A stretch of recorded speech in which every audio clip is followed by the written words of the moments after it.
Thanks, guys. Thanks, everyone, and ladies, and anyone interested in growing. I can answer your questions one-on-one. Text me, call me. This is my text line, direct line to me. Nobody else has it. Nobody else is watching it. It's just me. It's 813-567-3100. Is there a pruning technique to produce more pods? Yes, I'm so happy you asked that. Actually, I was just asked that question earlier. Someone said, how come my tree is like really tall and lanky and it doesn't have any branches on it?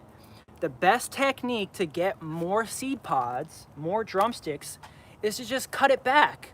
Wherever it splits, wherever your tree splits, go ahead and cut it at about a foot above the split like this. So if like your tree's coming up and it splits like this, cut it up here. It might be this big, right? It might be, and you might have a couple of branches here and there, but it might be really lanky, even especially in the wintertime. But if it's like this tall and it splits like right here, go ahead and just give it a little, just cut those branches off right there. It might seem drastic, it might be severe. Tell the moringa tree thank you. Tell her that you're gonna be eating her, you're gonna be using her. You love her, give her a hug, appreciate her. Give her a little token of respect, put a little mirror on there, put a little trinket on there, put a little something, give something, put something at the base of her tree to give, of the tree to give back to her at the same time as you take something, cut it, and it split. Cut it again, within a couple months, she'll split again. And then she makes a nice big bushy tree and has tons and tons of drumsticks on there, and then she's overhanging with hundreds of thousands of drumsticks.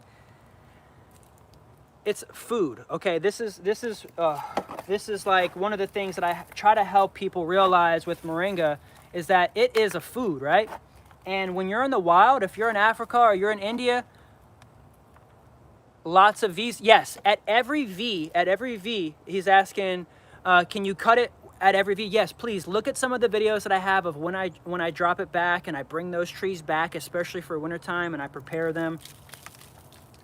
You can cut it at any V. You can actually keep the tall ones straight up. I don't touch any of the straight ones. I keep those ones tall, and then I just kind of trim around the edges, and I kind of just harvest. Wonderful, thank you. Yeah, just give me a text. You can give me a call. Everyone, please be in touch with me if you have any more questions. And so what I do is I leave the tall ones straight up. I don't touch any of the tall ones. And then I'll just kind of harvest around the edge. And I just kind of keep harvesting the edges, and I leave the tall ones. And I love doing that because out of respect, I don't need to take the whole thing, you know. But what I was saying is that moringa is like food, right? And animals come by, like rhinos and elephants, these vegetarian animals, they eat it up. Deer, all kinds of animals, antelopes, everything out in the wild in the Serengeti and the Sahara, they love moringa. And it grows naturally, it grows wild there in those countries.